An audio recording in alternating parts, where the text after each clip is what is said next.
everybody, and welcome to 500 Open Tabs. I'm Kaveh Taherian. And I'm Hannah Hillam. Welcome back to the show. We are totally out of our minds today, more than normal. We've delayed the recording of this a couple times because somebody couldn't get it together in time, and that somebody's me, of course. Oh, I was going to say my son for throwing up everywhere. Yeah. Get it together, kid. Did you catch any of his yesterday. vomit? No, today. That's right. You delayed it today. That's right. Were you throwing up? I'm just kidding. No, I didn't catch any vomit. I did catch vomit, but not with my hands. Anyway, no one wants to hear about this. I think there's some people who do, but yes, I know the important primer for this conversation is that you got thrown up not once, not twice, but thrice yesterday. Thrice on me. There's just kid puke. And like I was telling you earlier, like it gets to the point where you're like no longer in your body, and you're like, oh yes, the throw up hits that body right there, the one that I used to call mine. It's very impressive and admirable, and I salute you for getting thrown up on because that's not fun. Thank you. Speaking of getting thrown up on, we have a couple of fun tabs for you this week. Yeah, you guys ready to get some vomit on you? Word vomit, yeah. Verbal vomit. How's that for a transition? That worked out pretty well. That was really beautiful. Yeah. Thank you. Are you going to puke first or am I? I think I'm going to puke first this week. Oh, okay. Awesome. Yes, I believe that this week I'm going to go first. And considering that this is a little bit long, I should go as soon as possible and not waste time with any kind of pleasantries. Go. Okay, so my tab is an article from Harper's by Nat Segnit. Apologies if the name's pronounced incorrectly. And the title of the article is Who Killed Louis Le Prince on the Forgotten Father of Film? Oh, interesting. Okay. Do you know anything about this person? And not a single thing. I did not know either, which seems to be a common thread amongst people. Yeah. So I had started with this tab, but this man's story opened up a whole other chapter that I was not familiar with. And to be clear, the title is very true crimey, and it's about who done it, like all this stuff. Yeah. And that's sort of been done a little bit. And I'm not super... Not just true crime as a genre, but for him, there's stuff you can go look into about what the motives were and who might have been the person that killed him.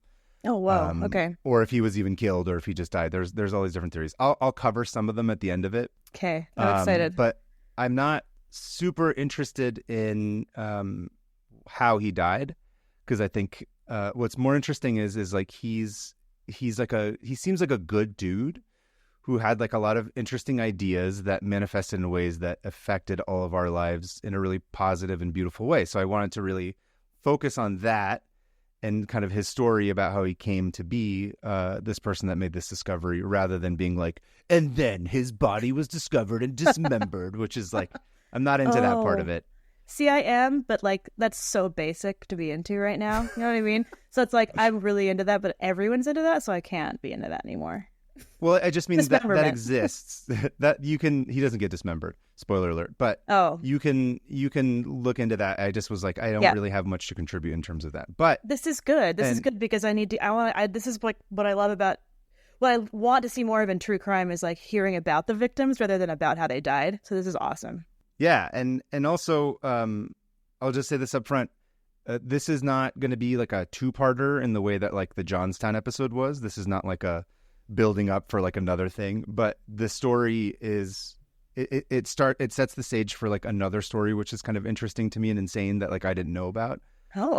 So just up front, this is going to be I will have another part of this next week, but this specific story I thought was cool because it sets the stage for a lot of crazy stuff that happens. Cool. Okay, so that's where I'm gonna start off. So our story begins with Louis Le Prince, who it's going to be awkward for me to have to pronounce his name correctly in French as I speak just in English throughout this. Louis the Prince. Louis the Prince. Louis the Prince was born to a military family in France in 1841. And his father was a major of artillery in the French army who received a Legion of Honor. Oh. Fancy pants. And as a young man, the talented Le Prince Le Prince, Le would also Prince. study art in Paris and chemistry in Leipzig, Germany. Oh, So jack of all he's trades. a bit of, yeah, but not just jack of all trades, but he's equal parts science and he's equal parts art. Cool. He's left and right brained, which is kind of cool. These varying fields of study would play all a part in the future of this inventor's work. And he moved around from France to Leeds for a bit, up in England, and that's where he met and married his wife, Lizzie Whitley. And together they, knock out a few kids, and they even start a school of applied art. Knock out a few kids. that are vomiting everywhere, I'm sure. They're just catching vomit left and right. Oh, so much puke. I just like knocking out. That's a good word for that. It's knocked it out. It's different times. You can knock kids out real quick back then. Yeah, you could. But together, this no husband and choice. wife team, they found the Leeds Technical School of Art, which Oh. I don't know about what you do with your husband, but I certainly didn't start a school with my wife, which that's cool as hell. Me neither. We just watch reels together and laugh until we fall asleep. As long as you're laughing together, that's important. It's not all we do, but that's what we've been doing lately. That's a good part of marriage. Anyway, so they start a school, and it's awesome. It's in Leeds. They're doing well. They got a few kids. They're having a good time, and eventually, they make it out to New York City. And I guess they're sort of like, hey, let's go see what this America thing is all about that people have been talking about. Everyone's going. Everyone's going. Let's go check it out.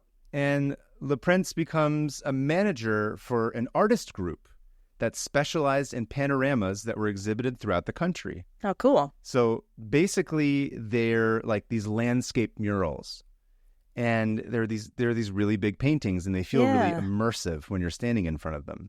He managed these artists that were making these murals, and they were big and they were immersive. And he kind of was like, this is an interesting thing, and he was sort of fascinated by it for reasons that will come back later. And by the late 1870s, early 1880s, people have seen what the still camera can do, and ideas are starting to float around in the ether for moving pictures. So, remember the still camera is invented in 1816. So it's taking still photographs. It's not yet, the motion picture camera had not yet been invented. 1816?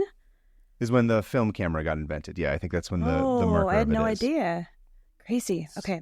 Yeah, so it's a few decades later, and people are getting better at it, and there's all this technology that's developing, and so around the time that Le Prince is living in New York, and also to be clear, he grew up with like this love of photography, and he was sort of fascinated by it, and this is a guy who works with his hands, and he understands tech, and he understands art and beauty and all these things. So it was like a natural progression for him, and like a lot of stuff that was happening at that time, these ideas are sort of up in the air, and people are sort of like, one guy's got one idea and another person's got another. I wonder if this can be part of it, and it's all sort of swirling together.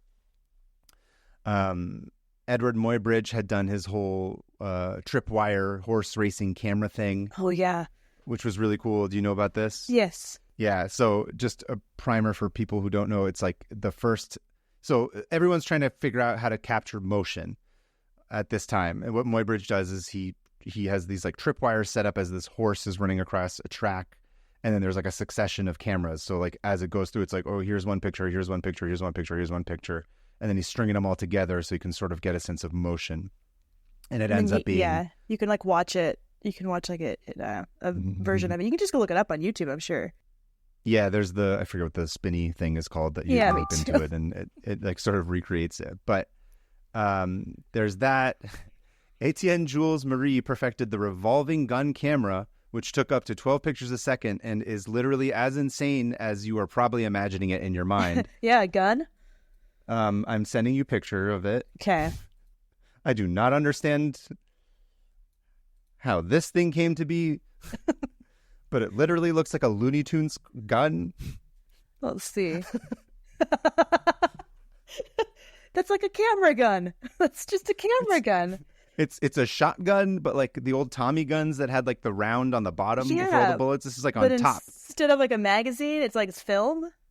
Yeah, it's really, it's weird. I was starting to go down. I'm just like, okay, look at the camera and smile, and it's just pointed straight at your face, because that's what it would be. If someone has one of these, I want to try it. Please. And immediately get arrested.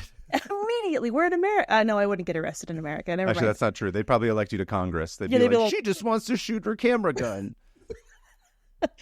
Hannah. Yeah, exactly. Depending on where you live, you could do it. Yeah. Yeah.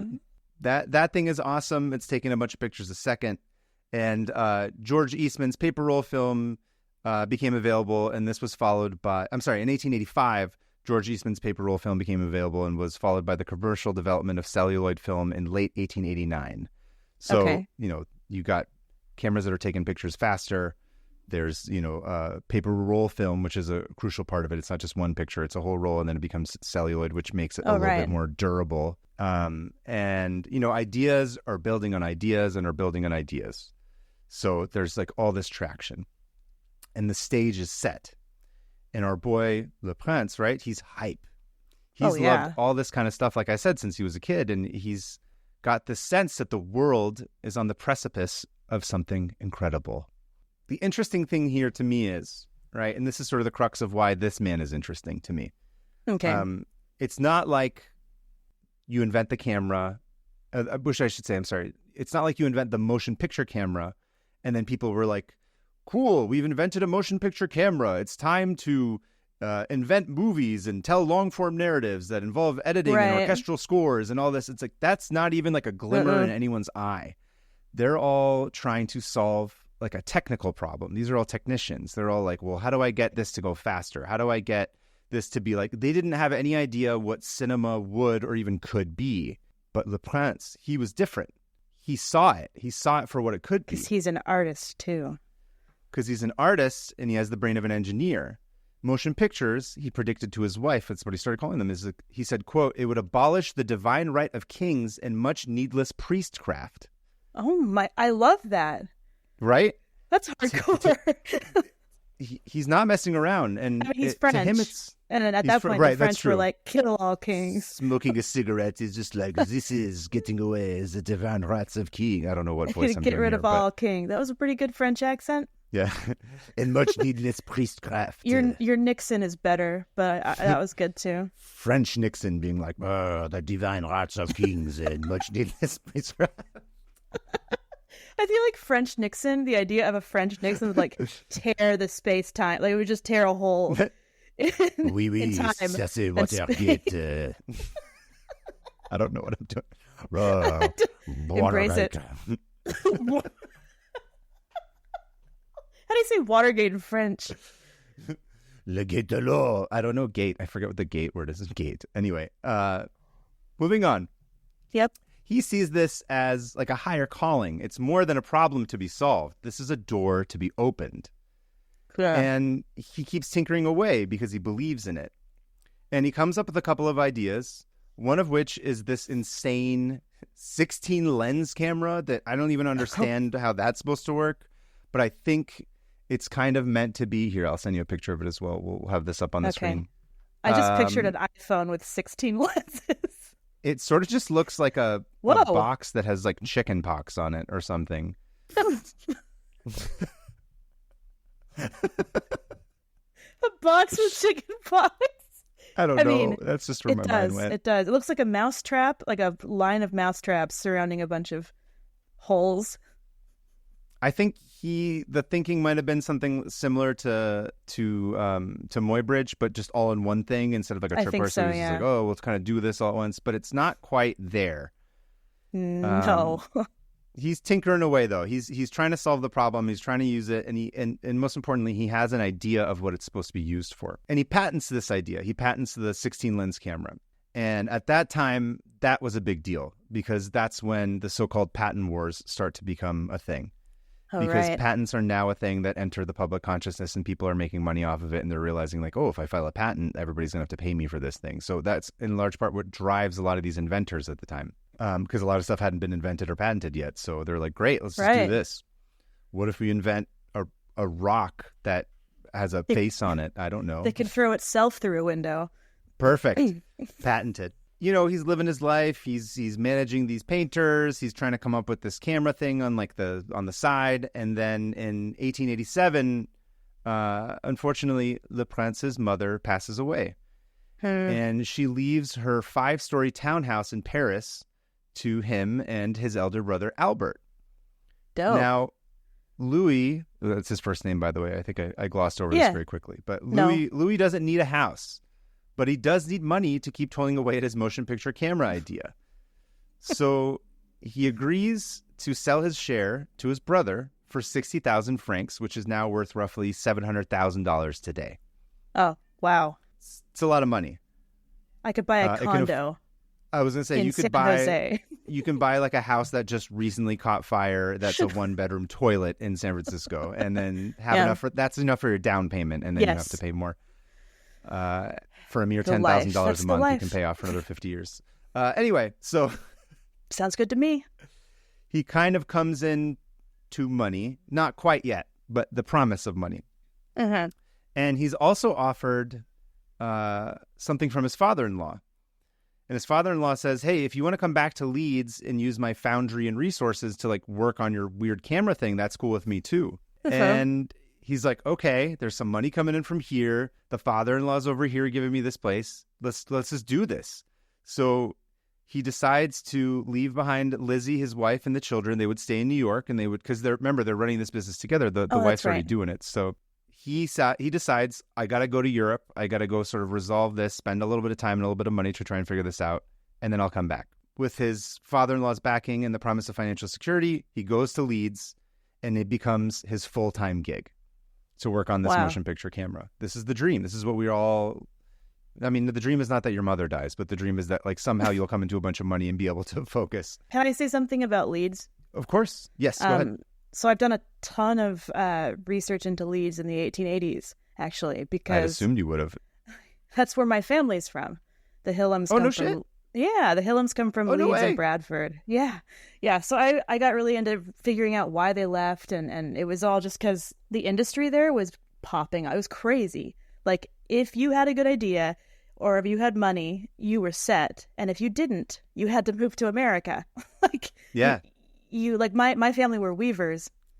They would weave like rugs and stuff like that. And then the Industrial Revolution happened and they were like, sorry, we have machines now. And so they like had to move into this tiny little cramped apartment in Leeds until they were pretty much like technology pushed them out of the business and they left. And so Leeds was crazy at this point. It was like in the like Silicon Valley level, like excitement in the air.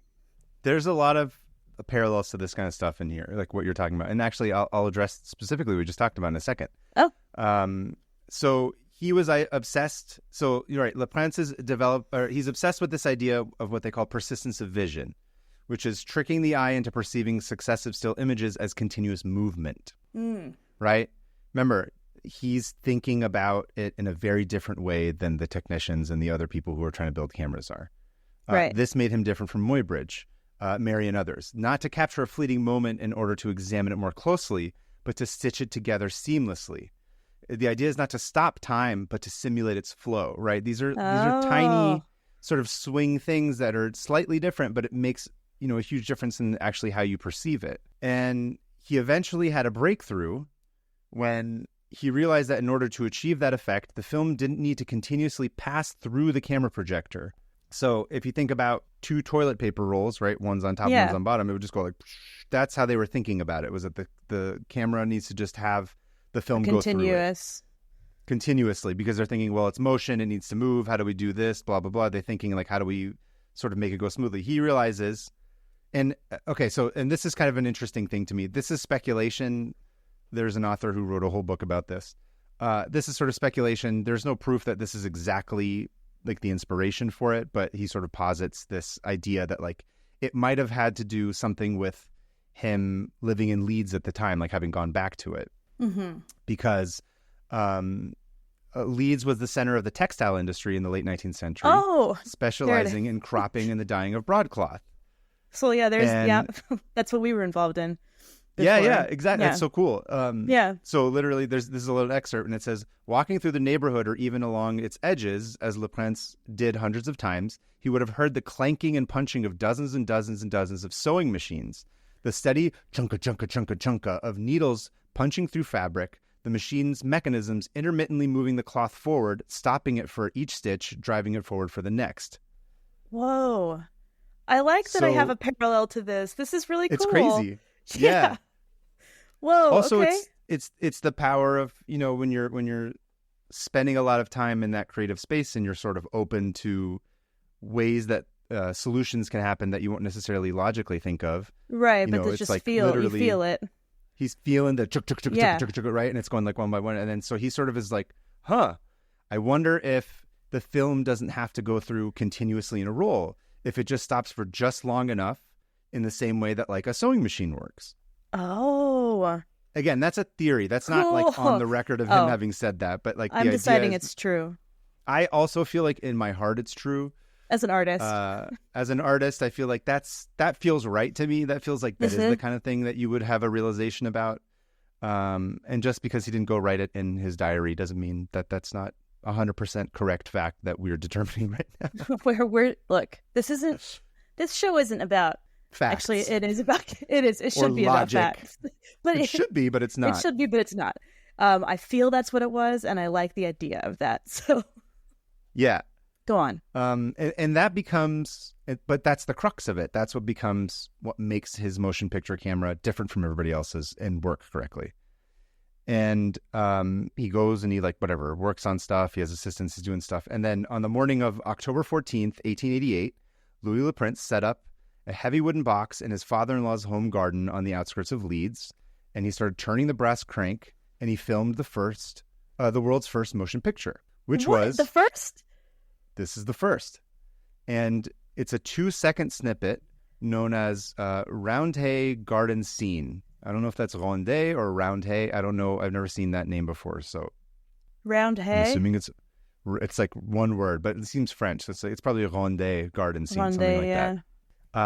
So in this 2-second snippet, there's 4 people.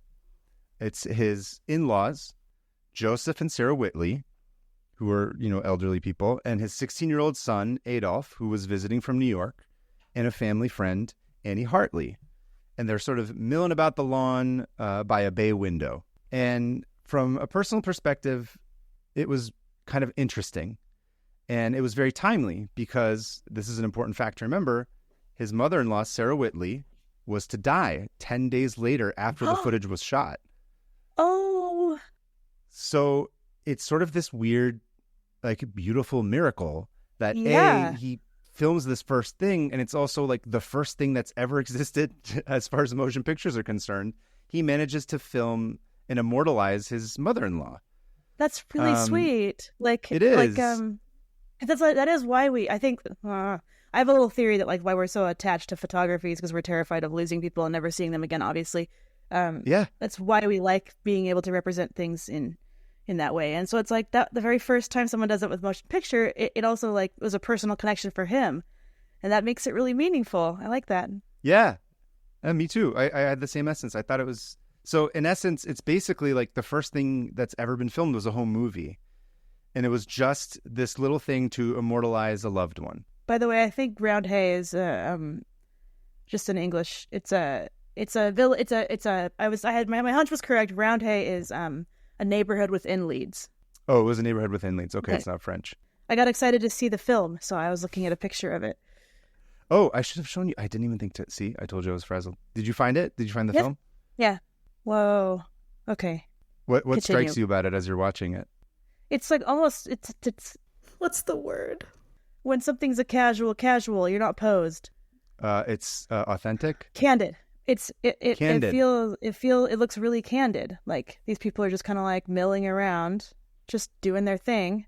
Yeah, it just looks like a little home movie. That's exactly right. That's what I was saying. So in essence, like the first thing that's ever recorded is this home movie, and it was filmed just in time to immortalize a loved one.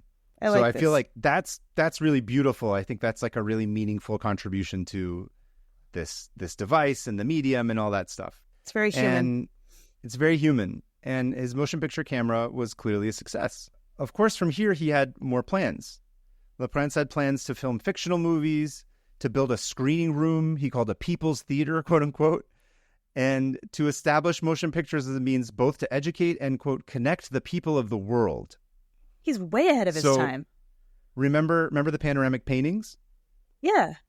That's the inspiration arguably for theaters for him. So he's like, he's looking at these Oh, big panoramic paintings. He's like, it's really cool when you look at an image that's very big and sort of envelops you and like makes you feel like you're in some place. And so that idea kind of, debatably ends up sort of that plants a seed that pays off later, where he's just like, and there are sketches of this where he's like, okay, like if we have like a screen that's big here, and then there's these like little benches around it. So like he sort of even comes up with the idea of a movie theater, and that like film should be projected large. And it's meant to be this immersive experience that you experience with other people. Like it's supposed to be a collective. Right. In my opinion, this guy is a visionary in that sense. It's not just that he's solving a technical problem. He has an idea for what the purpose of it is and how it should be displayed and what it's emotionally meant to do for, all of us. Because when you think about it, it's like, why are movies massive? Why do we all... I mean, I always thought it was like the tradition of theater, like live theater. They just replaced the stage with a big screen. But this makes sense, too. Like this, I mean, it was probably a lot of reasons, but this is really cool. And meanwhile, across the pond, that same month, in October 1888, famed American inventor and gigantic dickhead Thomas Edison... Oh, you already know where this story is going. Oh, yeah. Screws over Tesla. Yeah. Filed a preliminary claim known as a caveat with the U.S. Patent Office, announcing his plans to create a device that would do, quote, for the eye what the phonograph does for the ear. Wait. Okay. This is something I'd never heard of. So if you've never heard of a caveat, it's a good thing because they no longer exist, but it was definitely a thing at one point and they were stupid. Noted. Basically, a caveat you could be like, hey, I got this idea for like whatever, like a flying car or something. And then you could file a caveat and send it to the patent office without any accompanying schematics or explanation. And the patent office would just be like, okay, cool. We'll go ahead and file this away for you. And you figure it out. All you got to do is pay an annual fee of $10 to make sure that your balance was current. So it's like pretty much like licking the cookie that you want and being like, it's mine now, don't touch it. The cookie doesn't even exist. That's the crazy part. So it's an idea. You're getting like a pre-patent for an idea. For a pre-patent an idea, and you pay your $10 every year, and then that thing's a placeholder. Now, where it gets truly stupid is, so let's say, for example, 5 years later, you screw off and you go off, you're doing whatever. You're like, I don't know, you're eating pizzas every day or something for 5 years. You don't do any of the work. 5 years later, someone else has an idea for, in this case, let's say a flying car, and they file their own patent for it, or they file their preliminary claim, the caveat. Yeah. The patent office gets that thing, and they come in and they're like, I wonder if somebody else had done this as well. So they look and they say, oh yeah, 5 years ago, Thomas Edison, a homeboy over here, had filed a patent for a flying car. And they'll just basically call up Edison and be like, hey, dude, remember that patent you had from 5 years ago at this flying car? This other jabroni wants to file the patent, but like you got first dibs and you've been paying $10 a month. So and that's what Edison got 3 months. Spews out his pizza and goes, what? Because he's been eating pizza for 5 years. Yeah. That's all he does. They're like, you've got 3 months. You have 3 months to deliver the goods. They're not like, you need to send this by EOD, this alleged patent that you've been working on. They're just like, yeah, in 3 months, if you could deliver the goods, it's yours, and we'll retroactively date it to 5 years ago when you first filed the whatever. Yeah, that's super unfair. And Edison was like, great, I'll get my finest inventors to take it on and take all of the credit. This basically was a large part of how Edison worked. Like, that's basically what he did. Yeah. So he would just come up with like random ideas. And to be clear, like I haven't done a deep dive on Edison. I'm not going to go into like all the specific ones, but from what I can tell, a large part of what he would do would just be, he would have like a rough idea for something, and then he was able to file the patent for it retroactively. And then in the meantime would be working on something else until it wasn't like super pressing when somebody else would try and challenge him. And then he'd put his dude on it that he had already paid, and they would maybe hopefully be able to figure it out and file a patent and then go into court and argue with people and all this kind of stuff. Wow. And then be like, cool, I won the court case. I basically invented this thing like 5 years before everybody else, even though I literally didn't start it until like 3 months ago. Wow, that makes sense because he was always in court, and he was always like, in court, constantly screwing people over. And like, who was it? The guy who made the radio? No, I don't. I'm talking that Italian guy who's like did something, and then Edison got the patent for it. Just a I bunch think of it's that happened kind of like a stuff. few times. Yeah, It's there's a more bunch of than times that he once. does Yeah. this. Yeah. The American way. The American way, which, to be fair, as I was saying earlier, Le Prince is not working in a vacuum. It's like everybody is Right. sort of bouncing off each other. People are like, Muybridge is inspiring people. I think Muybridge at one point even goes to Jersey to show his, because he's in Edison's in Menlo Park in New Jersey. I think that's part of what the impetus was for him. So people are getting inspired. It's not like one person had this idea and then they owned it. Everybody else is sort of working towards a similar goal. It's in the zeitgeist. It's like in the collective consciousness. Yeah. Exactly. So, but of course, Edison, he files this caveat. He's not going to do it. So he hires a guy named William Kennedy Dixon to figure it out for him. And they come up with the idea of the kinetograph to film stuff, which is like, that would be his fancy version of his camera, and the kinetoscope to view it. And the kinetoscope to me is really interesting because this is just my own sort of, no pun intended, projection on this. Nice. But it's such like a pathology of like who Edison was versus like who Le Prince was, and like how they saw where this device was going to go. Because Le Prince saw this as like, it's this communal thing. It's big. It's beautiful. We're going to sit there and experience these moments together on like a giant screen. And it's about connection. And Edison patents this thing that he's like, screw that. We'll just have, this big like little box that has like a tiny hole that you can put your eyeball in, and you could look at your stupid little TikTok video for like 13 seconds at a time and then move out of line so somebody else can come pay me to use it. He's gotten his wish. That's what our world is right now. It all came back to it anyway. So he's not interested. He's not thinking about it as this unifier. He's thinking about it like, how do I like exploit this as much as possible? That really does show his personality. That's how he sees the world. He sees the world as an individual. Like, people are individuals out for themselves. Anyway, yeah. And so over the next 2 years, Le Prince made improvements to his machines and until September 1890. And after visiting his recently widowed brother in Dijon in France, he planned to return via Paris and Liverpool to New York, where he would have a coming out party for his motion picture camera and the idea of cinema. Martin Scorsese would have loved it. Immediately was like, he's gay? Oh, he's coming out? And then I remember that it's 1890 and no, he's not. So he's definitely not Martin coming out at this Scorsese? point. Oh, I steamrolled over what you said.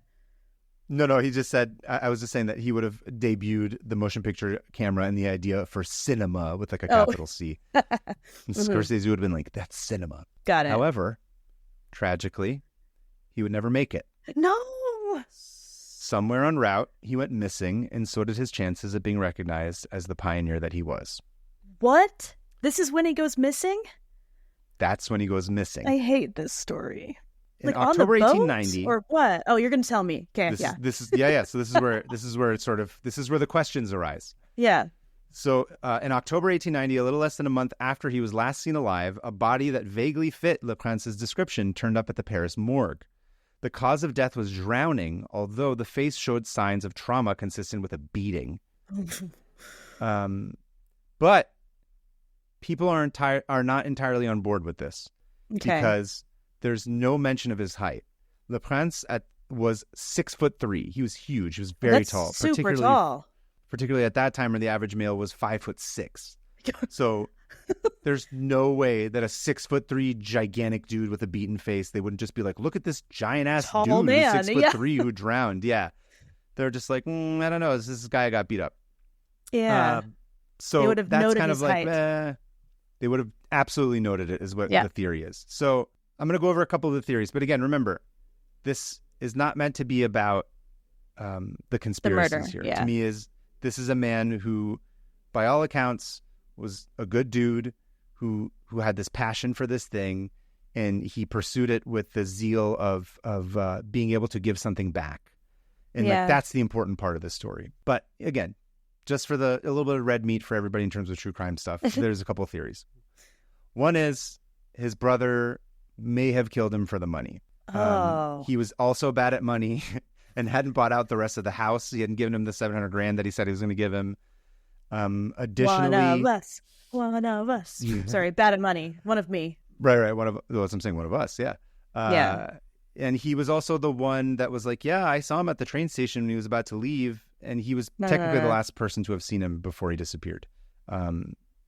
Again, there's no evidence for this, but that seems like to be a somewhat motivating factor. Where like that could be a good reason. LaPrence's great-granddaughter, Lori Snyder, because they've stayed famous and sort of people keep keeping tabs on his descendants. She said, quote, "My personal theory is pretty mundane.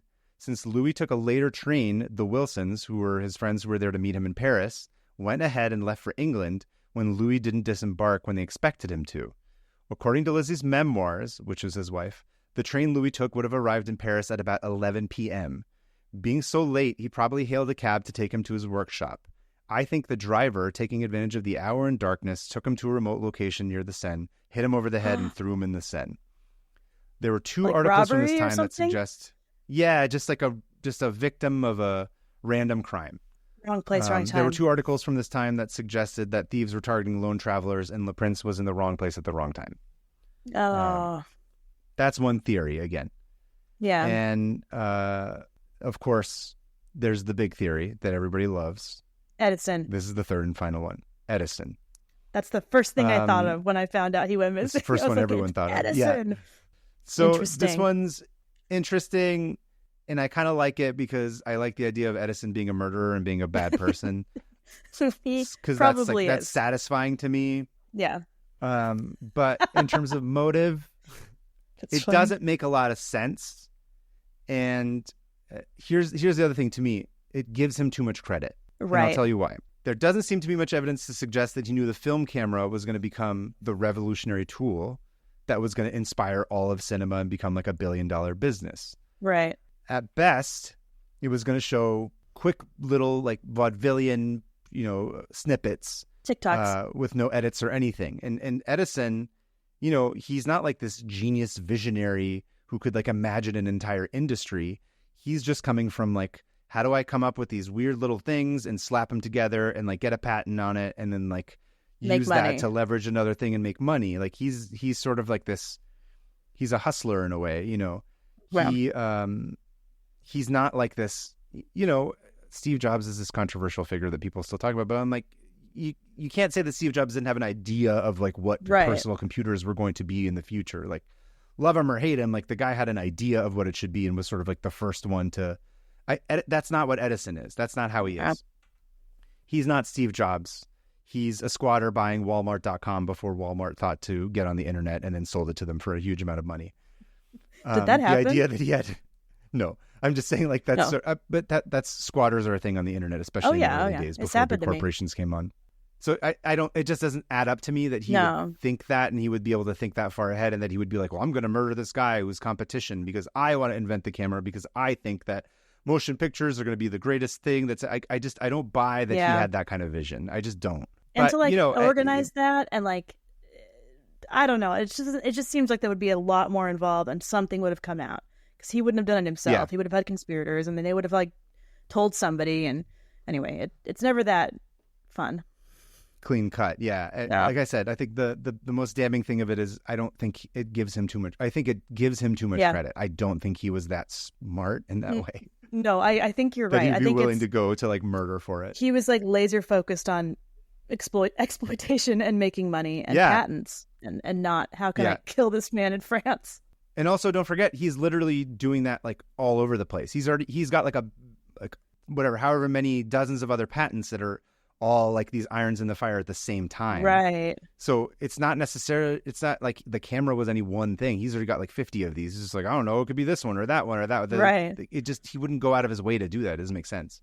So there's one final note though. I found this thing on ScienceDirect.com, which is weirdly insane to me. And I do not understand why this is not a bigger deal. And I might have just missed a bunch of stuff. But I don't understand this, but anyway. And Science Direct, it seems to be a somewhat reputable place where people have like science articles and stuff. It's not like, cool. it's not like some conspiracy site. So Right. in an article from 2008, Alexis Bedford, a graduate student at the University of New York who was studying chemistry and photography, had been doing research into the history of motion pictures. His search led him to the inner forgotten archives of the New York Library. Oh. There he stumbled across a dilapidated leather-bound book which turned out to be one of Edison's notebooks. He was fond of jotting down ideas and test data. Whoa. He found a small entry dated This is September exciting. 20th, 1890, by Edison's own hand, which read, quote, "Eric called me today from Dijon. It has been done. Prince is no more. This is good news, but I flinched when he told me murder is not my thing. I'm an inventor and my inventions for moving images can now move forward." End quote. Oh, okay. No. No way. So No. Bedford takes the journal back to NYU to historian Robert E. Meyer.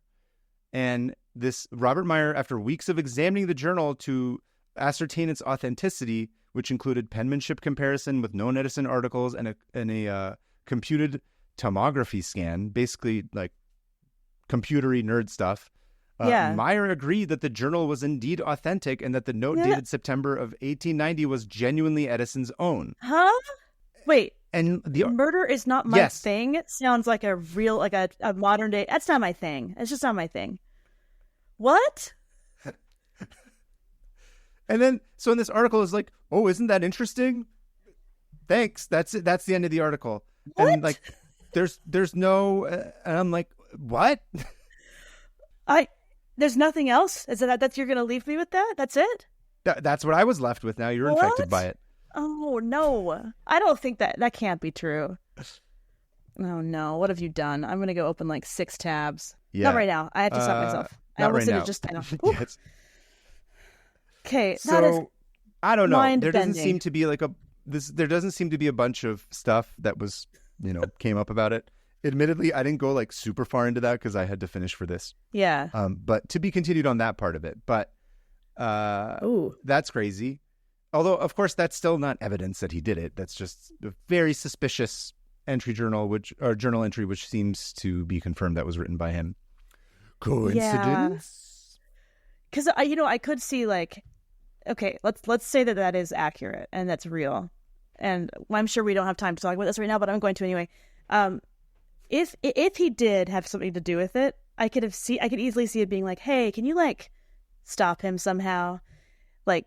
But like through off the rails. Pipeline, it's like, oh, I'll just kill him, like, or they try That's to an stop interesting him, idea. or it gets out of control. Because a lot of times that happens, like that time one of the kings of England was like complaining about one of his archbishops, and one of his like knights was like, "I'll go kill him," and the king was like, "No, No. why'd you do that?" So like something like that, I could easily see something happening like that. Anyway. That's a very reasonable assessment. Yeah, I think that makes sense. Murder's not my thing. Anyway, but the motion picture camera's story does not end here, and it will get even wackier on my tab next week. What? So that's where I'm going to end it. You're really good at cliffhangers. I'm like, whoa. Well, Tune back in next week for our next episode about the motion picture camera, where we talk about how it filmed moving pictures. you said so much and you did not say anything. Exactly. I have a whole podcast where I do this. Anyway. Oh my gosh, what is important it? thing Should to I listen remember, to it? 500 open tabs. Mm. Important thing to remember here is Le Prince was he was a prince among men. He's a cool dude. He's a family man. Visionary. He started an art school. He managed artists in New York. He was inspired by panoramic paintings that were immersive and beautiful. He had an idea for what cinema at its best would be, and he should be given credit as being the visionary that he is, and not the dude that may or may not have been murdered by lazy ass Edison who couldn't be bothered, like who did a shitty job at it. What a bummer! Like what a loss. It's times like that where I'm like, if he hadn't have died so young, what could we have had, or like what would cinema be like now? Would there be a more artistic human aspect to it rather than just like, I don't know. You know what I mean? I'm sure you've been thinking about this. Like what? That's sort of the central question of where I'm going to go next time. Oh my gosh. Okay. I won't say anything else. Yeah. I'm glad that that's where your mind went, because that's sort of what I'm anyway. I'm not going to tease it because I'm like, it just sort of gets weird, and I'm like, oh, I didn't know any of this stuff. Cool. But it's cool. Anyway, so that's my tab. I think he's a cool Awesome. dude. I think we should remember that name, Le Prince. He's an important fellow, and he he was a real artist and he really believed in the idea of making movies. And there's this aspect of it right now that, you know, Hollywood, frankly, is sort of falling apart right now. And with these, it's been a really rough couple of years. So there is this element of it where I'm like, why are we doing this? Like, what was the point of anyone even doing these things in the first place? And you're like, man, it started with a cool dream of like this thing that unifies people, especially now as theaters are dying. Like you said, like everyone's like, it's all more TikTok-y now. Or than I mean, we use TikTok just as like a verb that means like on your phones rather than communally, but it just means something at some point. Yeah. I don't, at the risk of sounding like an old complaining millennial, like TikTok bums me out. Like that with like it can bring people together, but also it's like, you know, I can't go into this right now. Never mind, preaching to the choir. But yeah, it seems like this Louis guy was actually a solid guy, and I love that he had a family and that he was like dedicated to that family and his art and everything. That's really cool. It's like that's something that we don't see often enough. And lastly, I'll say like the granddaughter was like, or the great granddaughter was just like, the idea that his brother would kill him is insane. She's like, everything that I can look at through these records is like they were all a big loving family, which, you know, admittedly, you don't know, like you don't exactly know what's going on. But she was like, there doesn't seem to be any evidence that he was like his brother would murder him for money or something. You know, it's so who knows? The mystery remains, but his contribution is important, and he should be given credit. Anyway, I keep repeating myself. Louis so that's my top. Thank you, Louis awesome. LaFrance. You were a king. He's awesome. Thank you for that. It was really interesting. Like, of course, I always say this. I had no idea about any of this. I didn't either. Hey there. This is Ad Read Kaveh, here to give that poor little guy host Kaveh a break. Hannah and I would like to ask you for help by going to nebula.tv/500 open tabs and signing up for Nebula, where they have exclusives like Why Our TVs Wanted to Kill Us in 90s Movies by Tech Alter. Ever notice that 90s movies were obsessed with evil media? Shows plunging societies into ruin, video games that trap and torture players, and VHS tapes that kill anyone that watches them? What caused this sudden obsession? These kinds of wonderful video essays never cease to amaze me. I had to get a master's and go countless thousands of dollars into debt. But you kids now? You can get an annual subscription to Nebula that gives you the same insights for the cost of a carton of eggs, at the time of this recording, probably. You can find this video and dozens of other high-production originals on Nebula, a video streaming platform built by and for creators. And along with videos and podcasts, you can now learn new skills in Nebula's fully produced classes. Go to nebula.tv/500 open tabs and get 40% off an annual subscription. By signing up, you can support other creators like Maggie Mayfish, Princess Weeks, and many more. Remember, sign up at nebula.tv/500 open tabs. Otherwise, Hannah and I will assume you hate us and we'll cry, much like host Kaveh is doing right now from not being allowed to talk for a whole 2 minutes. Are you ready to get your are you ready to go into some weird abstract places? Because we're in the arts, right? This is our this is what we love. Yeah. Okay. I'll say this. I have gone down so many. It feels like my brain doesn't have core strength anymore. So it's like if my brain was forced to like start exercising and it like is suffering from it, like, oh, I can't do it. That's how it feels right now. My brain hasn't exercised in a long time, and now with abstract thought and all this stuff, I can't, like, I've gone in circles. I don't want to sound dramatic, but I'm a mess. So let's get into it. Your brain just got up off the couch. It got off of the couch and it's weak, and I'm exercising it against its will. And boot camp. Anyway, so before I get to my tab, I'm going to introduce. I'm going to be talking about the color Grue. Grue? Grue. So, like Sergio Aragonés's comic where he's like the savage that goes around killing people? The barbarian? Sure. No, it's the color Grue. Oh, you don't know Grue? I don't. Is it green blue? Yes. So, okay, so years ago, I was trying to figure out why the word, I'm going to talk about about language, and of course the languages I speak, which one of them is Welsh, about why the word for grass in Welsh had the word blue in it. was like, why is it glass west instead of green or Weft. whatever? And west, that's like stock or Weft. like glass west. Anyway, Grass. glass west. Glass wet. Yeah, glass wet. Wet And- glass. Wet glass. So years ago, I was like, why does this say, why is the word for, and I got pulled into a Wikipedia page about blue-green distinction in language. And this was, I remember this Okay. because I remember reading part of it and being like, nope, not today. And I closed that tab. This was like 4 years ago. So somehow I found my way back because when I was going through my tabs, I opened one that I'd opened a little while ago called No One Could Describe the Color Blue Until Modern Times, from Business Insider, written by Kevin Loria. So, Okay. of course, I was like, okay, this is kind of like Glass West or whatever. So, of course, I read the article, and I enter a world I never knew existed, which is, up until A recently, world of blue.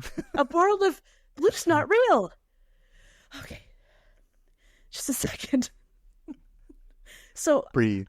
I go back to the Wikipedia about blue-green distinction, and it's just as mind-bending as I remember. And what I figured out was that up until relatively recently, there is no mention of the color blue in any language in ancient history, in any epic, in any story, in any writing, until I would say maybe 1,000 years ago. Okay. And I was like, well, why is that? And so I wasn't the first one to think this either. So the first person I found that thought about this, I mean, I'm sure it was way more people than just this dude, just this British dude, but they do, as they like to do, take credit for it. So for you British people out there who remember anything from class and school or whatever, four-time Prime Minister of England, William Gladstone, in like the 1850s, before he was Prime Minister, he was reading the Odyssey by Homer. And he noticed something weird. As one does. As one does, just for fun. Yeah. He noticed that Homer describes the ocean as, quote, the wine dark sea. And he was like, why would he describe the ocean as a wine dark? Like wine is purple or, dark red. Filled with blood, maybe? Well, that's what he was like, maybe the Greek people just couldn't see the color blue, like an idiot. And he also kept reading and was like, wait a second, he's describing a lot of things weird. Like he kept describing sheep as being violet. And Is Homer like colorblind? well, that's what he wondered. Like, why is that? I mean, that's what I thought too. Like, oh, Homer must not be able to see like green, blue, or red, green colorblind. And he came to the conclusion that maybe Greeks just couldn't see blue, or they were sort of colorblind, or they never needed to describe it, which that theory falls apart because the sky is blue. Yeah. But then a little later, another linguist, actually, Lazarus Geiger, he started studying this phenomenon too, and he realized, That's a cool name. I know, Lazarus Geiger. It's a hell of a He name. realized, Mr. Lazarus Geiger, he realized that this is the same across all cultures. Nobody had a color for blue in the way that we see it today. There weren't descriptions or word for it in any old sagas the world over. So he also noticed there were no color words for orange or pink either until very recently. And after a bunch of people kept, studying this, they started realizing that the things that were blue, it wasn't because they were colorblind or dumber than us or whatever. It was that they categorized blue as green. All these different researchers were like, okay, so it's pretty universal that back in the day, ancient languages didn't use blue to describe the sky or the sea or anything that's blue. They used the color green or something even weirder. And this is where my mind started falling apart. And I was like, I don't know how to understand this. I need to call somebody. And so I called my sister-in-law, Josie. And Josie? Josie. You were Josie saying fame. Josie. Yeah, Oh my God, I love it. I stayed so Josie this whole time. And I was like, Josie, she's a linguist. She got a degree in linguistics, as did her sister, Carmen. That's a very convenient family member to have around. You have no idea. She's now our official linguistics expert, I've decided. Of the podcast. All right. Of the podcast. We can shepherd these questions over to her every time. She would love that. She told me that she would love that. Certainly. Anyway, So I'm like, Josie, please explain blue and green to me in linguistics. And she was like, oh, yes, I love that you asked me this. And she knows all of it. And so I'm going to now try to describe the phenomenon of Grue. Here's how it helped me. So Josie was like, if you think about it in categories or terms, is what they call them, color categories. Every language has color categories. For example, English has 11. And you can kind of see them like families almost. Like the color category for green can include sage, olive, forest, etc. And our brain has these helpful buckets to put all those colors in. And to figure out what a color category is, you have to follow that line back and think, well, what is olive? Oh, olive's green. What's green? And if you have no answer to that, that means it's a category. So Gotcha. English has 11, and then they're black, white, red, green, yellow, blue, brown, orange, pink, purple, and gray. This is true for most languages, which I looked up, including Persian and Welsh. Oh. Persian's a weird one, though, because they sometimes include silver and gold as color categories. Classic stereotypical Persians. We got to talk about the silver and gold. Wait, really? I love your take on it too. But others like the Berinmo language in Papua New Guinea only have 3 names for colors. So they categorize their colors into 3 categories. And that is black, white, and red. And black can also be dark, and white can also be light. So they kind of see them in terms of, And so it makes sense that Homer would describe the sea as wine dark, because back then... Because he was a drunk. He was a drunk, and everything looked like wine to him. Like when you're starving on a boat, and your friend looks like a little bit of wine, and it's winey. He's a wino. Just pukes over the edge of the ship. And his mom catches it because she loves him. Oh, I like how we keep talking about catching vomit, and no one here knows what that is. We talked about that before we started this podcast today. I was just telling Hannah a story before we recorded about how I was on a plane many years ago when I was a young man, and I saw a woman with her child, and on the flight I was looking at the baby. He was funny. He was like laughing with me, and then he got sick and threw up, and the mother instinctually just threw out her hand and caught it like it was like she was an outfielder, like on a like it was like a baseball game. And I was like, the craziest thing to me, where I was like, damn, I was young, so I was like, damn, that's so cool. Moms will just catch vomit like it's nothing. And I have a lot of respect for that. And now we've talked about it on the show. That's why we keep referencing vomit getting caught. I'm really hoping that you're catching at least a little bit of this vomit that I'm bringing for you, because it's about to get a little more complicated. So back to the Papua New Guinea language, Berinmo. Back in the day, a bunch of white European scholars went to study the language. And they were like, they only have 3 colors. That doesn't make any sense. They must not be as evolved as us, because classic. But it absolutely wasn't that. So that was one set of researchers. And then fast forward to the future a little bit, and then you get these 2 linguists from Berkeley named Brent Berlin and Paul Kay. Now, these 2 guys were like, let's figure this out. Let's figure out why some languages only have 3 colors and some have 13, like Russian. Yeah. And so they not quizzed, but they surveyed a bunch of people from 20 different languages, and they discovered if a language had only 3 color terms, like that one from Papua New Guinea, they were always dark, black, white, and red. Always. No matter what. In any language, on anywhere on the earth. Those were always the colors that you start with. And then languages that had 4, the 4th and 5th were always yellow or green. In any order, without exception. 6th was blue. And they found out, as a rule, that brown, purple, pink, orange, and gray will not emerge in a language until that language has made a distinction between green and blue. So it's almost like a gateway. Yeah. Yeah, so if you look back at Old it's like Greek, evolution almost. It's yes, color it is. identification has a specific evolution in it. It's like it will not... It's interesting that it's a science-y thing almost, or it's like it will never, until these colors are defined, these other colors cannot be defined. Right. It's never happened any other way. Nope. That's weird. And they started realizing that a lot of it depended on where they lived or how they led their lives. And I mean, people theorize that language is what kind of guides us in everything, like, and how we describe things, how we view the world, how we, and so it would make sense. It makes me think too. It's like if red was the first one of the colors, it's like that's blood, right? That's probably like the first thing that they're referencing or thinking of. Yeah, that's exactly what they said. And black and white. And so here's where I was like, Josie, what does black and white mean? How is that? How are those every other color? And she explained that it's not necessarily black and white. It's light and dark.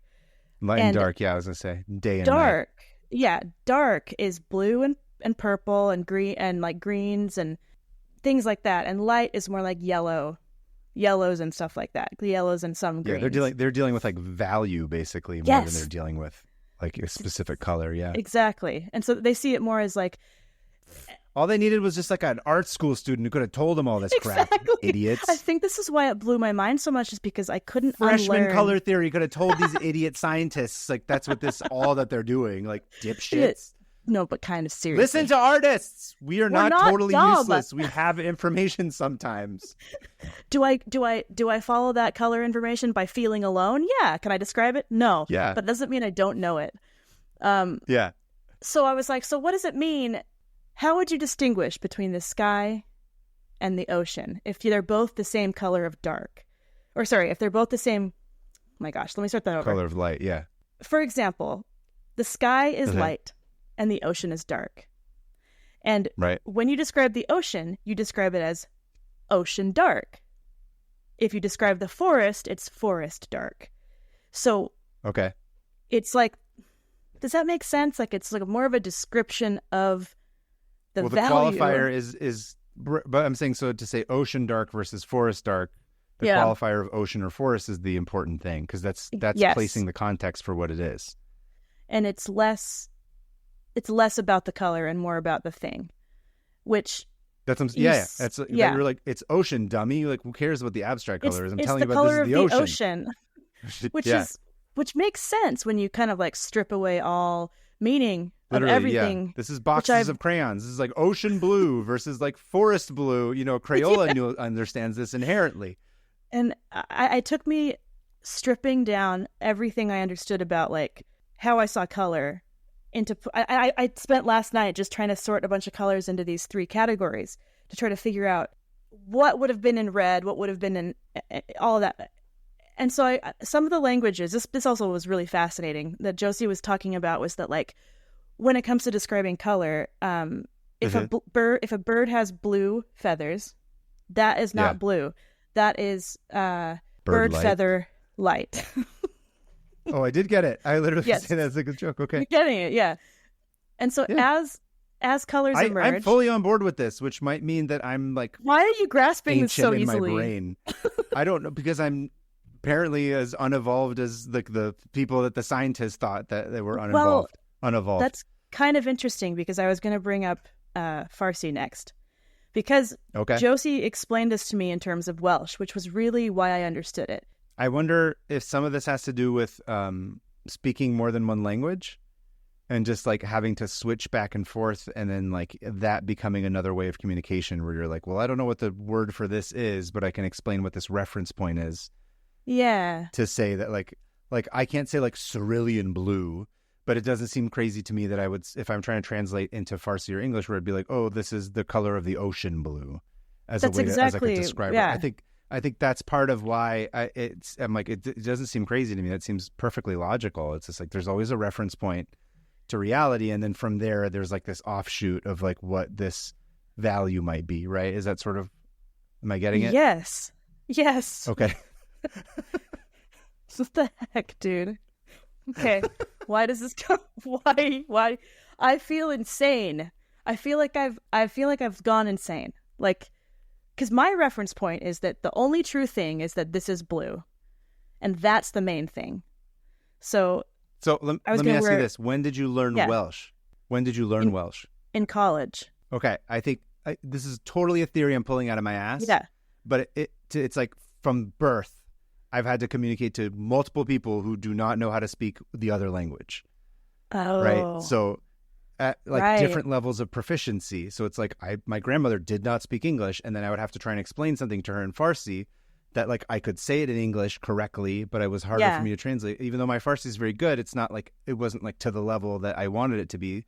So I would have to figure out these other ways to sort of bridge that gap and be like, this is a little qualifier that I can say here that would maybe help describe this. I feel like if you're bilingual, if you're trying to communicate something, then that ends up being a driving factor of it. Maybe. I think, well, I wouldn't be surprised at all if that were the case, especially if what I'm about to get into with Farsi is actually, so have you ever read Persian poetry? I don't know.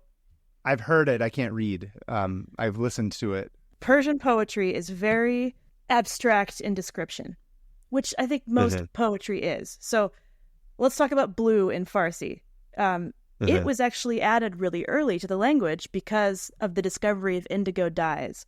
And they have found that the sooner that cultures started mixing dyes and pigments to blue, the sooner they added that color to their language, because it opened That's up cool. a whole new. So Persian, Egyptian, they were some of the first cultures to add blue to their vocabulary. And the way that Persian does it in its poetry, which was really fascinating, because before blue, they used green. They used green to describe the ocean and the sky. And a lot of these old poetry, they would... So the word for green is sabs, right? Sabs? Yeah. And they would put that in front of everything. So if they were describing the sky, so for example, they described it as the green ceiling. Sabs ashyana. Forgive me. I would say sakh. But Okay. that's maybe more contemporary. Sabs is green ceiling is what you would say? Yeah. Okay. But it would be subs dash whatever. And that's how they described anything that was blue.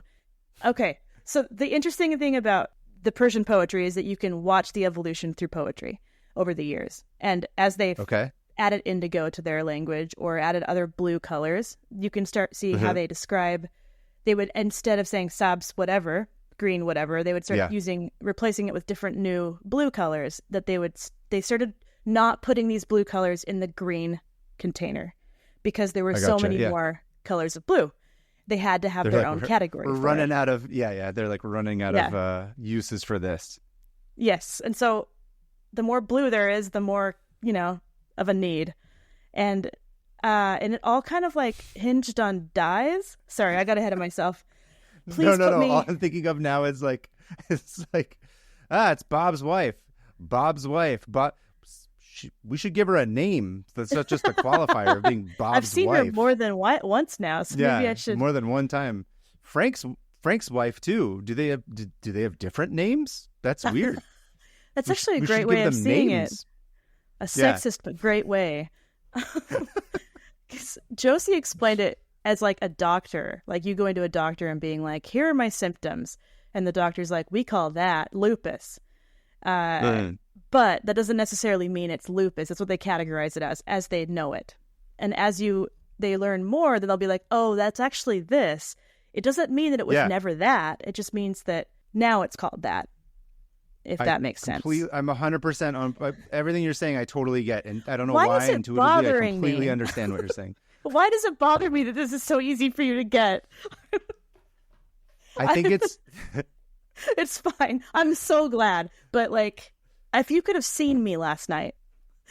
Honestly, that's my totally unfounded, like unscientific theory is that like you've never had to translate back and forth between people, so you have to like find these things that you like latch onto to try and be like, how like this is like this, it's like that because you don't know the word for it. So like I've just done that forever, not because I was like trying to. It was just sort of you're forced to. Or if you like when you travel abroad, if you're like, oh, I have a dictionary that's trying to tell me what the word for this is, and you have to try and explain it to somebody like in Peru or something because your Spanish isn't that good, like that kind of crap. Like it would make sense that those kinds of things are like, it's frustrating too. You're like banging your head against the wall trying to come up with like, you don't know what this word is, and so you have to, it forces you to come up with these weird creative ways to explain something to somebody else. Forces you to communicate, which is like on a small scale is exactly what we see languages all over the world doing over the last like 3,000 or 4,000 years is slowly learning to communicate for new things. And the part that's like wild to me is that like blue dye is honestly when most people started adding blue to their vocabulary, or at least distinguishing between blue and green, and getting rid of Grue, which is what linguists call this. Which, by the way, did you see the text I sent you? No. I just texted you something very important. Oh my gosh. It better be something cool. That's Grue. Oh, no, I know. Okay. I know what this is. His name's That's Grue? what I'm picturing in my head. Yeah. Yeah. Okay. So the conclusion? No, there's no conclusion. I'm not done yet. I skipped to the end. Okay. Okay, so after Josie spoon-fed this to me, I finally was able to understand that it's all just how you see it. And it's not that they couldn't see blue, because for some reason, everyone thinks that. I kept finding these articles that's like, did you know ancient people couldn't see blue? And it's like, wait, what? We had the same biology. So of course they can. Yeah, that makes no sense. Yeah. They just had a category. Blue is inside the green category, which kind of makes sense. And if you think about it now, orange is very new. It's a very new color, which is why it's named after the fruit, because it was one of those things that they described the color as orange, as in the fruit. Kind of like that, like bird wing blue. Right, the reference point. Yeah. Yeah, bird feather blue, orange, red, or whatever orange was under. It was under red. Which is also why, like, if you look at orange, if you really think about orange, it kind of doesn't. You can easily say, like, no, that's just red, or that's yellow, like dark yellow, or yeah, there's enough close analogs medium to it for red. Sure. And same with pink. Pink is a wild one. Yeah. They didn't have a word for pink until like the 1500s. That makes because sense. Pink it's just red was that's just really light red. Yeah, light red. Yeah. And pink, here's a weird thing. I tried to figure out where the word pink came from, and nobody knows. It just happened. It came from the Barbie movie, I thought. That's when it was Oh, invented. you're right. Back in 1550. Yeah. Greta Gerwig, medieval Ahead of her peasant. time. That derailed me. Oh, so yeah, Ooh. pink is new, and I feel like a crazy person, like on the sidewalk, being like, "Blue's not real, blue's not real," and everyone's like, "Call the police. She's bothering us." She's screaming about blue again. It's old Blue Hannah. She blew my mind. I'm afraid I blew myself. What does Tobias say? He said some wonderful things.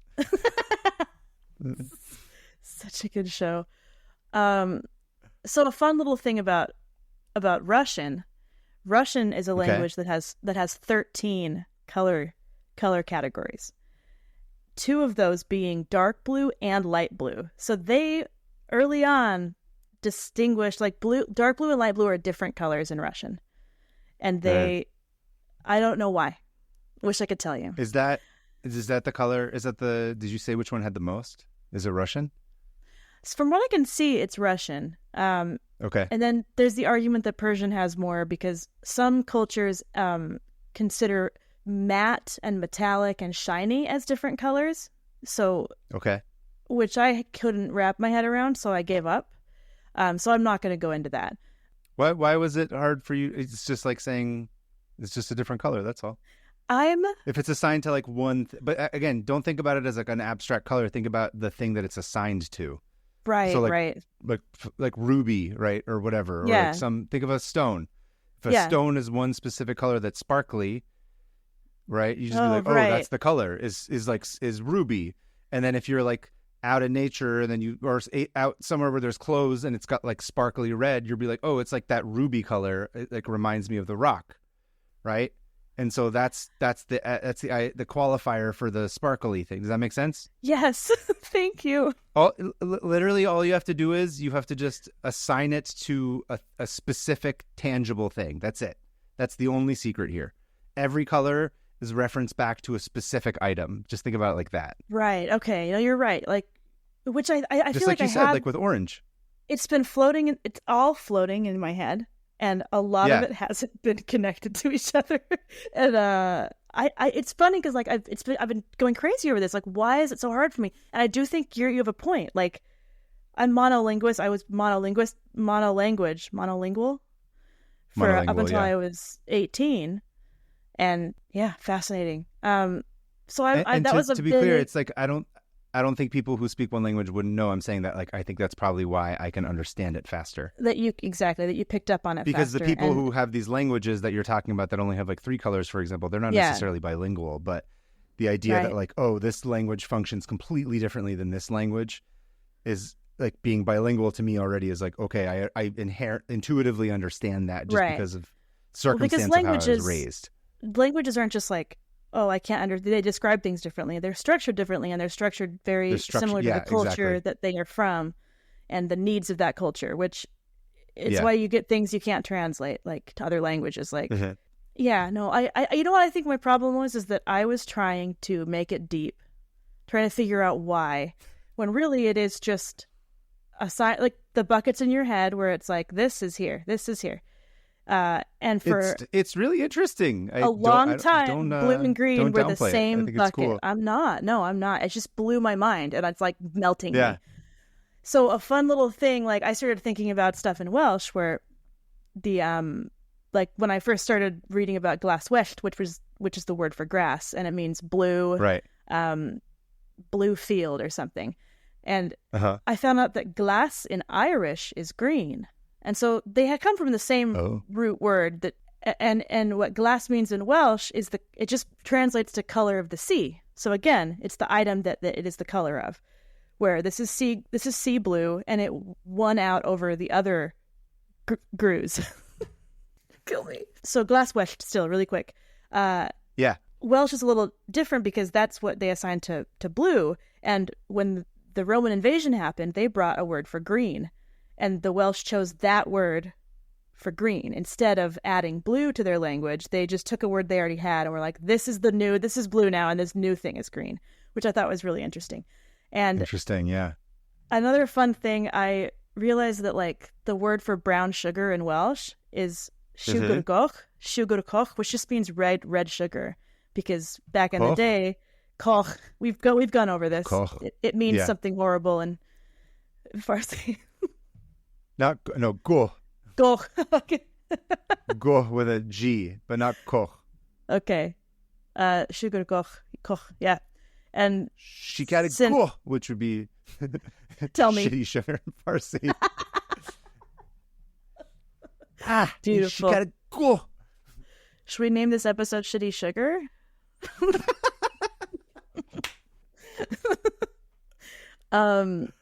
TBD. And I thought that was interesting because it's like, oh yeah, because back in the day, red covered brown and like certain grays and certain oranges and anyway, that's all. I love it. I am so glad that you grasped this because. Woo!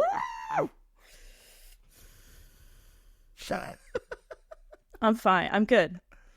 Nothing's real. It's all based on what we call it, you know? I like to think, you know what I like to think of is like, what was and this is going to make my own brain explode. So it's like, the first person to ever see blood, if they're trying to explain to the other person, they're like, this thing is a different, what's a color?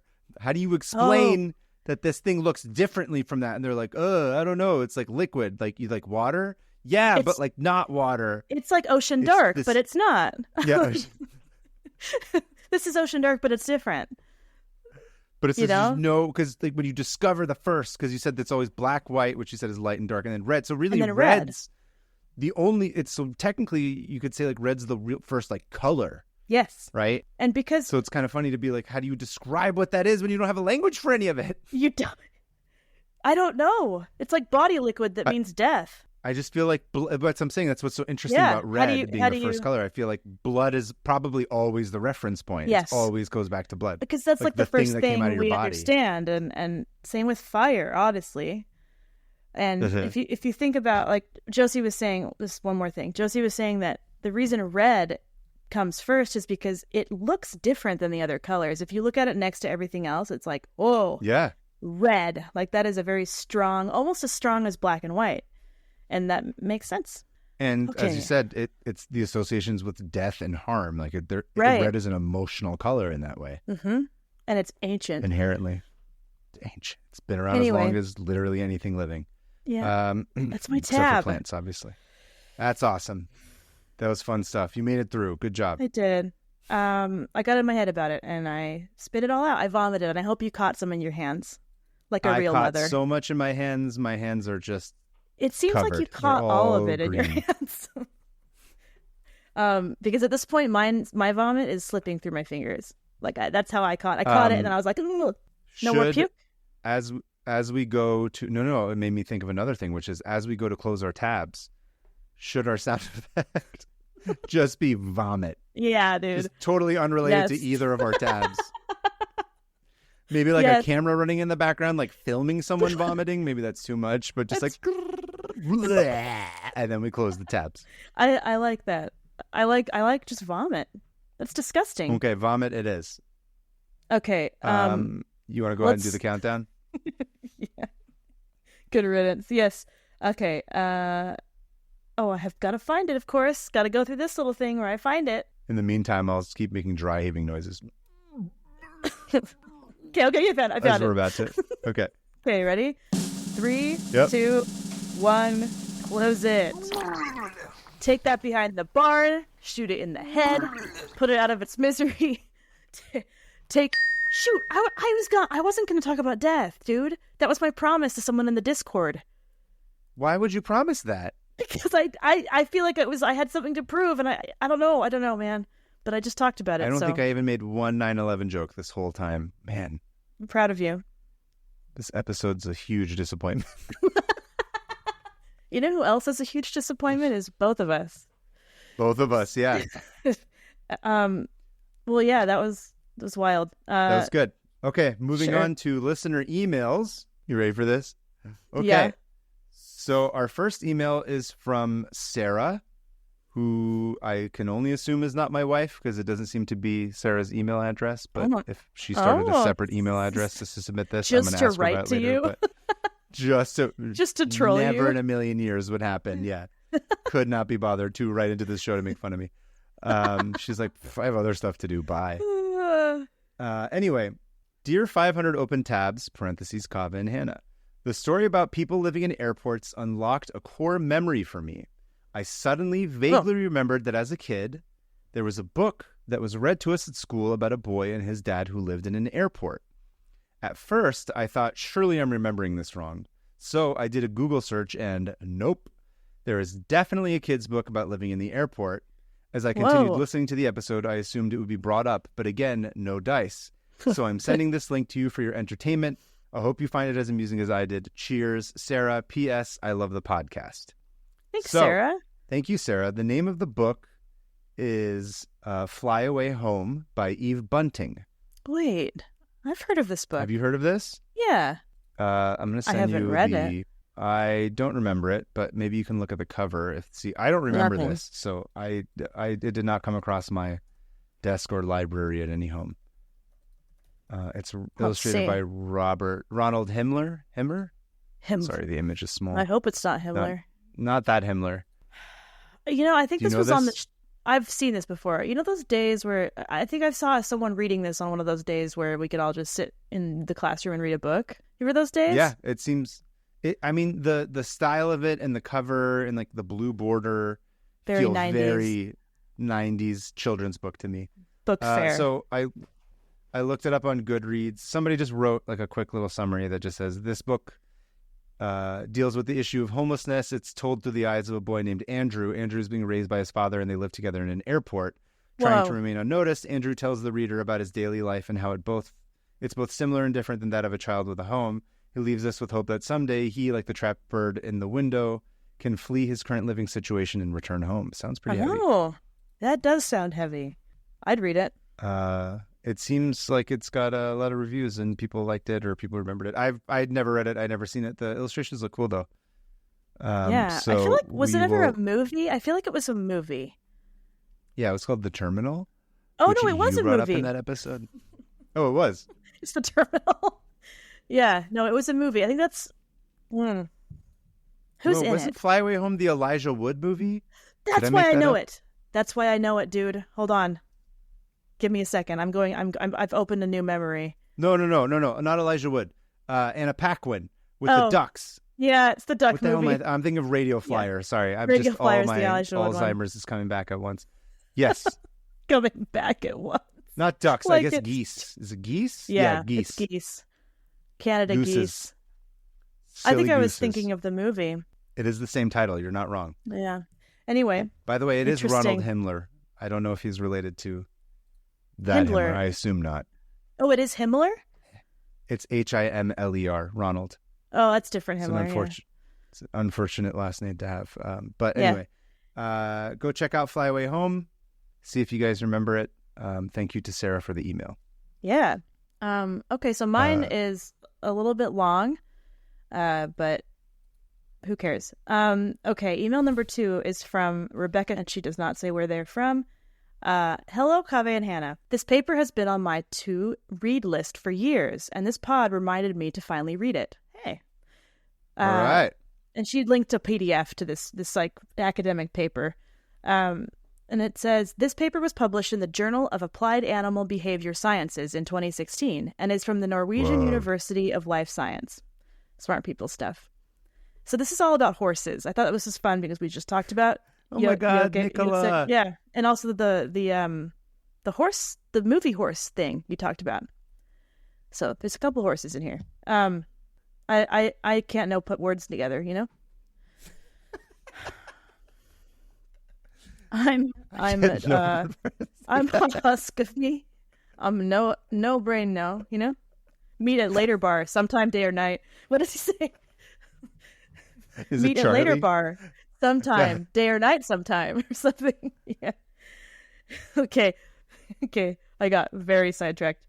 All right, I'm gonna put on the face of a functional person. Cosplay. Let's do this. Cosplay. I like how you're the one who's like, let's just go long today. Whatever. I can sit through the whole thing. No. Look, I got out all the color stuff, and now I'm nothing. Okay. Back to the horses. It's common for horse owners to put winter jackets on their horses, and it's highly debated on whether this practice is actually beneficial to horses or if it instead hinders their natural ability to keep warm. The researchers thought the best way to answer this question was to ask the horses themselves. Naturally. Yeah. The researchers trained the horses to associate 3 different symbols written on a poster board. Researchers are insane. That was going to be like, the researchers trained the horses to respond to follow-up emails asking them what their thoughts were about their jackets, and on a scale of 1 to 10, and if they have further comments, to type it in so they could. Just circling back to remind you of this email, horse. Can you just get back to us on this? Yeah. That means no. The researchers. Okay, I'm gonna make it through this email. The researchers trained. Yeah, they got the 3 different symbols written on the poster board. 1, take the jacket off. 2, put the jacket on. Or 3, no change. The horses would then tap the specific symbol to indicate their handlers when they asked if they wanted their jackets on or off. To make sure the horses weren't just randomly tapping and actually understood what the symbols meant, they tested the horses under different conditions. Putting the horses outside in jackets on warm, sunny days, all the horses in the study pressed the symbol to remove the jacket.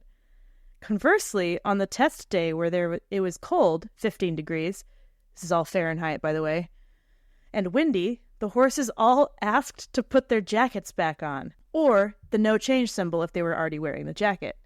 Overall, they found that the horses could rationalize the effects of the jacket and understand the long-term consequences of wearing one.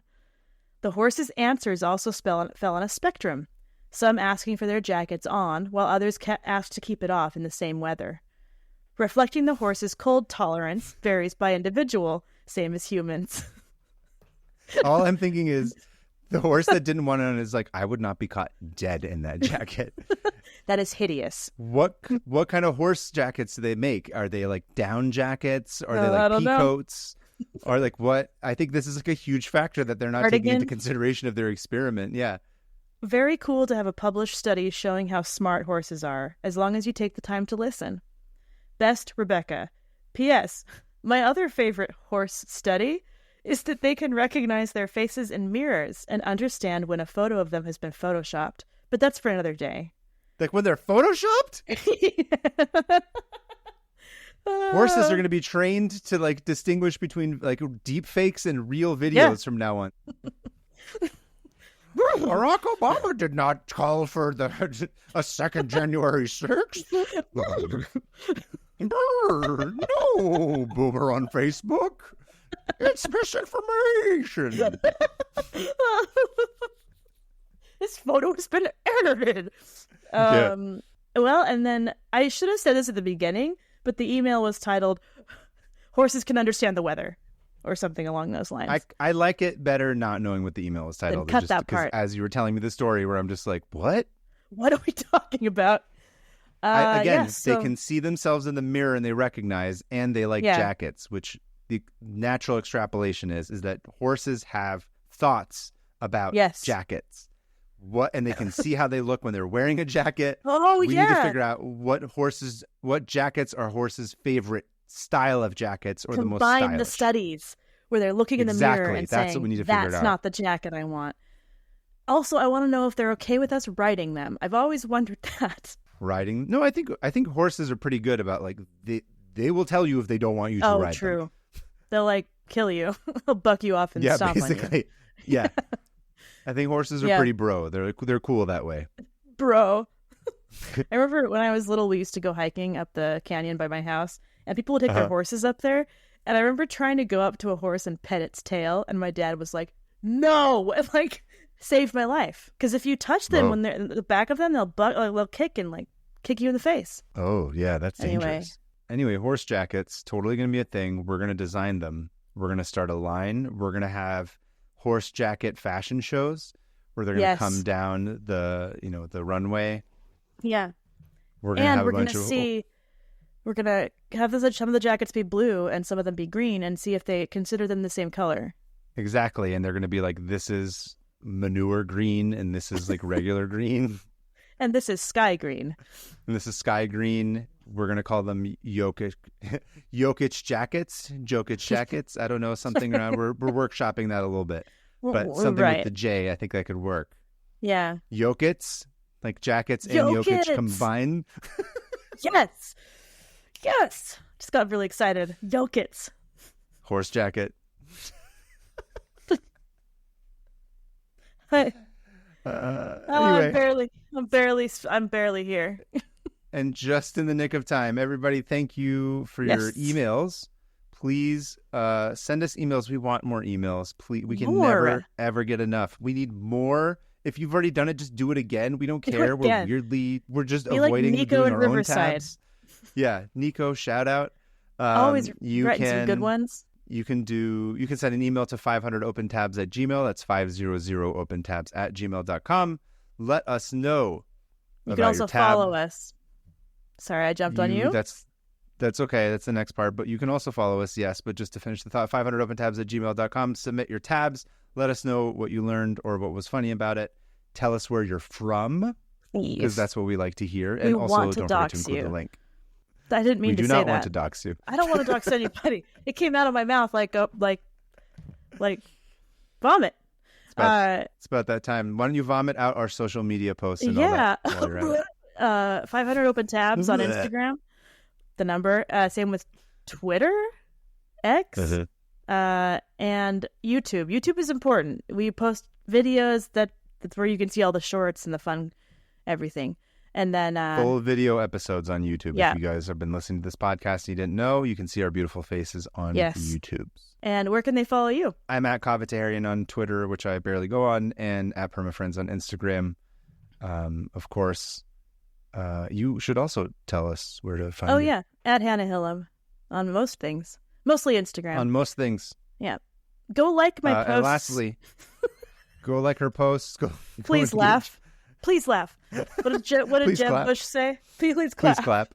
Please clap. What were you tell saying? your friends about the show. Follow the sponsor links.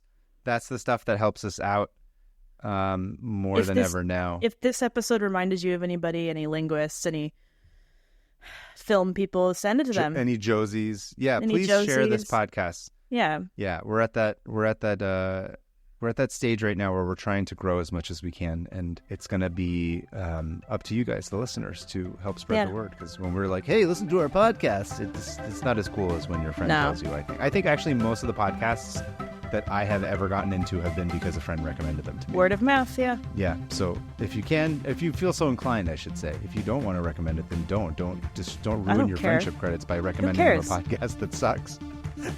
Look, I don't care about any of this. Anyway, that's a sign for us to wrap it up. Thank you, everybody, for listening. Please keep it Josie. We'll see you at the next one, so on and so forth, etc., etc. Okay. Thanks. Yep. Goodbye. Bye.